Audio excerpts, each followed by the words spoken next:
Alors, on donne dans un repère les points de coordonnées A 1, 3, B 6, moins 2, C 3, moins 1, D 0, 4.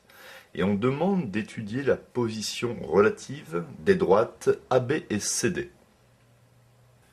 Alors, correction, tout d'abord, qu'est-ce que ça veut dire étudier la position relative des droites? Eh bien, étudier la position relative de deux droites, c'est en fait déterminer si elles sont séquentes ou parallèles. Alors, pour savoir si elles sont séquentes ou parallèles, je vais simplement calculer le coefficient directeur de la droite AB et le coefficient directeur de la droite CD.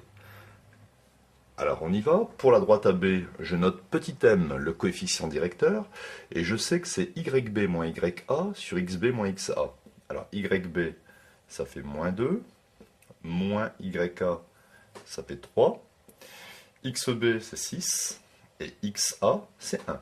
Donc je fais le petit calcul, moins 2 moins 3, ça fait moins 5, 6 moins 1, ça fait 5. 5 sur 5, ça fait 1.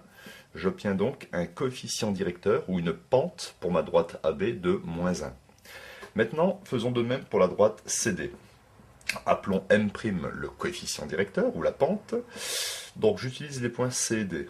Donc YD moins YC sur XD moins XC. YD ça fait 4, moins YC, donc moins moins 1. XD c'est 0. Et XC c'est 3. J'obtiens donc 4 moins moins 1, ça fait 4 plus 1, ça fait 5. 5 sur moins 3, j'obtiens moins 5 tiers. Donc j'observe ici que le coefficient directeur de la droite AB est différent du coefficient directeur M' de la droite CD. Donc les droites n'ont pas la même pente.